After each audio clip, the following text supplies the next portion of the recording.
Hey, what's up you guys? Today we're doing another video request. The video request is where to buy equipment, where to buy boots, where to buy uniform pieces, where to buy web gear. I have a few examples with me over here to reference to, and I have a nice little list in here in front of me, so you know I can talk to you guys in a very thorough way. Because I know a lot of people are getting into the hobby. They use my videos as a resource in that sense. So I want to try and give you my best opinion. That being said, opinion. This is my opinion. This is how I've done it my entire reenacting career. And other people may have different opinions, and that's okay. I'm not saying that they're wrong. I'm just saying that this is my opinion. So do keep that in mind while we go through the video. And yeah, we'll get started.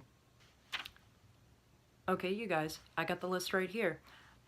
So I'm gonna go over the pieces of equipment that I absolutely 100% believe that you should be buying reproduction. Like I said in the very beginning of the video, this is my opinion. If you feel differently, that's okay. This is just how I feel. So we'll get started. Absolutely buy reproduction socks and underwear. Socks are super simple. I buy my socks from, I'm wearing them now, I buy them from the Army Surplus. They're just basic high calf length OD green Army issue socks. They're wool. Always wear wool socks to reenactments. That's just a pro tip. Never wear cotton. Don't wear like white Nike socks. Just wear wool. You're gonna thank yourself in the long run. Because even if it's hot, you'd rather wear wool. I just think you should buy them reproduction because it's just gross to wear originals. I just think it's unhygienic. In that same vein, I don't think that you should be buying underwear or wearing underwear that is not reproduction. Just not very hygienic in my opinion. That being said, a good place to buy reproduction underwear is at the front. These are my at the front GI issue boxers. Obviously they look massive because they're kind of big on me. My only complaint is that these buttons, I had to re-sew them. This is all me. I did all of that re-sewing because they started falling apart on me. But at the front makes good quality reproduction boxers. So if you're looking for boxers, my opinion, at the front. Okay, tanker jackets and M41 jackets. Both of these jackets, that's my tanker, and that's my 41. My reasoning for thinking that you should buy these reproduction is because both these jackets were beat to hell during the war. There's not a lot of them out there that are in good condition, and on top of the fact that you just don't want to wear something that's super ratted up to the field, it's gonna fall apart. It's not gonna be worth it. It's gonna be a huge waste of your money, especially if you spent like, oh, you know, I spent like $120 on a original tanker or original 41. It's just not worth it. So that's why I recommend you buy these two particular jackets, reproduction. Both of these jackets were purchased from at the front. This one I've had for absolutely years and years and years, and it has lasted me, you know, through thick and thin, super cold, super wet, rainy events. I've never had an issue with it. So that's my opinion in terms of jackets. And here you go, tanker jacket.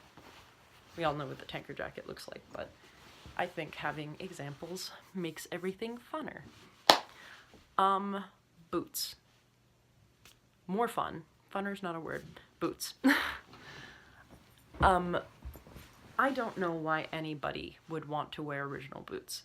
That being said, if you like original boots, go for it. Reproduction boots just make more sense for me because original boots are going to be super beat to hell. They're going to be probably falling apart, dry rotting, and disgusting at this point because literally they were manufactured in 1940s, and it's 2019. So reproduction boots are the way to go. These are reproductions. These were actually purchased from At the Front. Obviously, I've done a lot of work on them. If you guys want a video on how to darken your boots, I could always do a video on that. I got a lot of help from my friend Frestly. He's not active on YouTube anymore, but he gave me, I have to give him credit. He is the reason that my boots look so good. Hands down, he helped me so much. But that being said, reproduction boots. At the Front makes good quality, what's it called, rough outs. I've heard okay things about their double buckles. If you're a paratrooper or you're looking for service shoes, I don't really recommend them for that. I hear that the coloring on the leather is not exactly the most accurate. It's more orange than it is brown. I've personally never bought from them, but this is something that I've heard, so that is something I do want to pass on to you. SM Wholesale makes really good reproduction boots. I would probably recommend SM Wholesale over At the Front in that case. But like I said, this is only my opinion. You could get multiple different opinions from multiple different reenactors, and you'll hear a different story from every single one of them.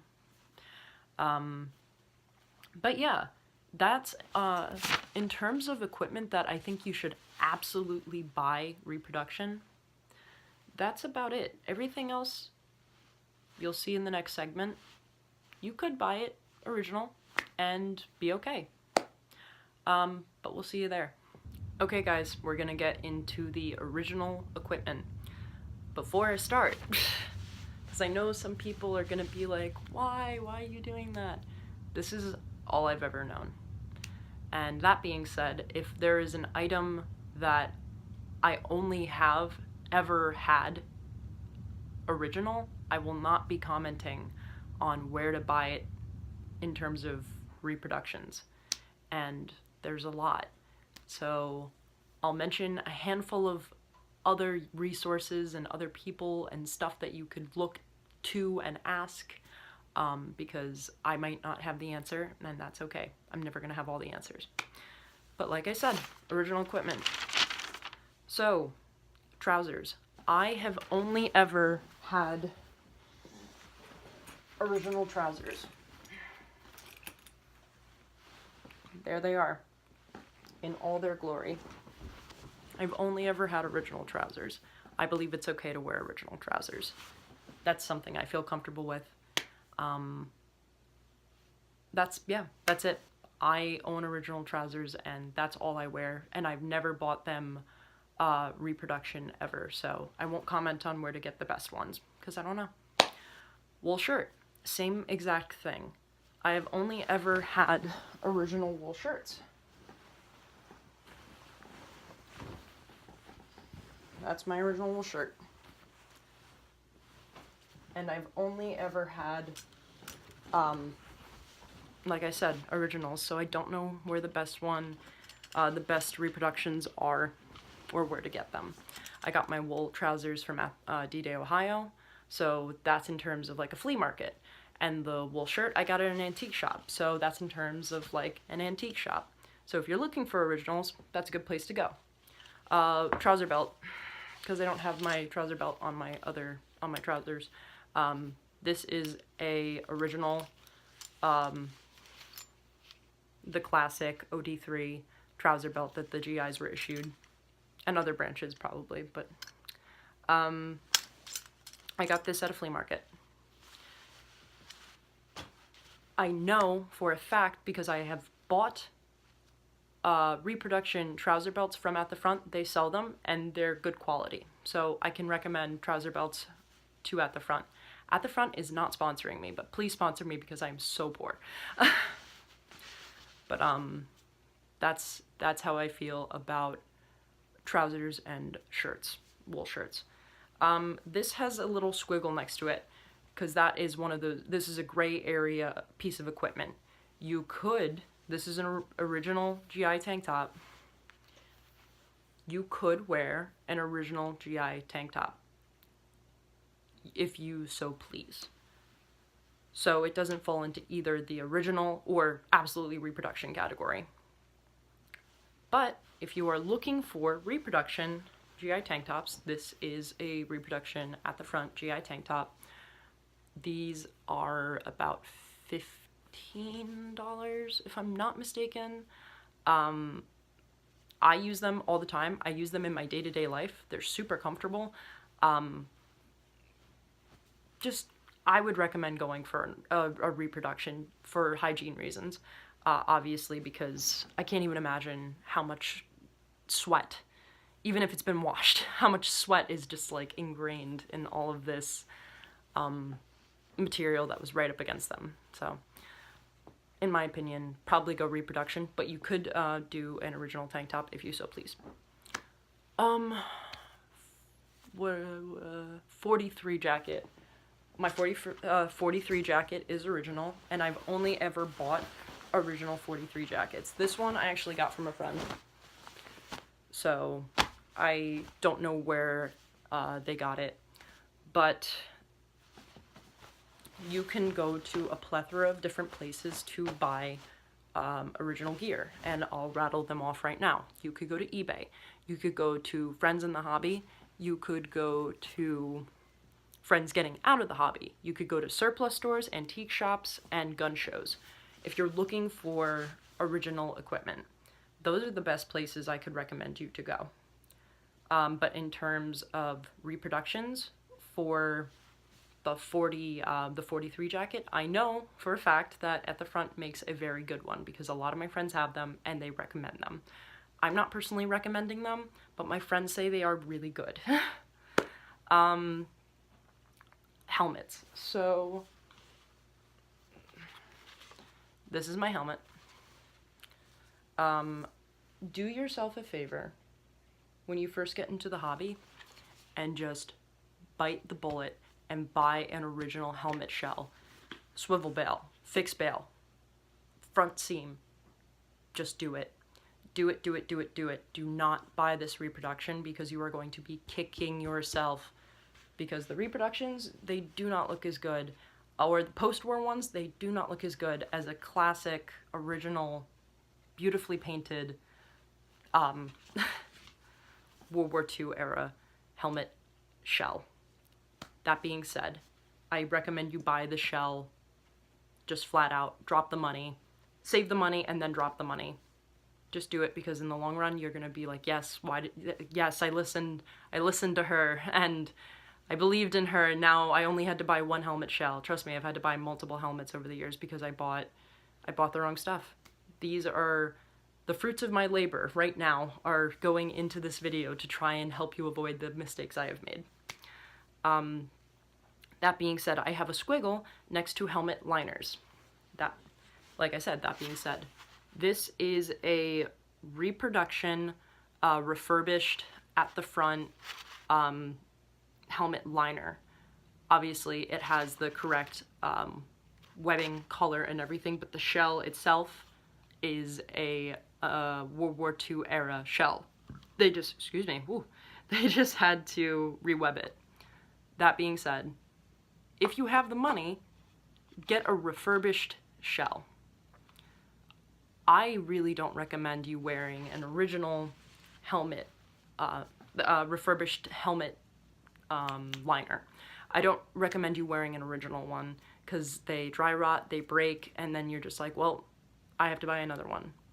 So things that are going to be high pressure items that are going to be getting kicked around and screwed up and obviously resting against your head for an entire event, it's probably going to want something that's a little bit stronger. So it's a gray area because you could do original or you could do refurbished, refurbished originals. Also, that being said, this is a Korean War era liner, obviously, because it is OD7. I got away with wearing this for absolutely years. I never had anybody say anything to me about this. And the only person that would probably say anything to you is probably another reenactor. But if you're using this instead of like a really crappy like Chinese one, they'd probably give you less flack for this than like a really, really poor quality like reproduction, because it's just a little bit more accurate. That being said, this is something I did. If you want to do it, by all means do it, because if this is the only thing in your impression that's showing that is historically inaccurate, you're not going to see the inside of your helmet. Like 9 times out of 10, you're not going to see the inside of your helmet. Then I would do that, because if you don't have the money to drop on this, obviously it's a little bit better than like a really poor quality like reproduction. There's a lot of gray areas in reenacting, and that's why I'm being so careful about how I phrase things, because people are incredibly highly opinionated, and that's okay. Like I said, people can have their opinions. It's just like when they get really mad, it's like really scary. So yeah, web gear, that's gonna be in the next segment, because that's a long one.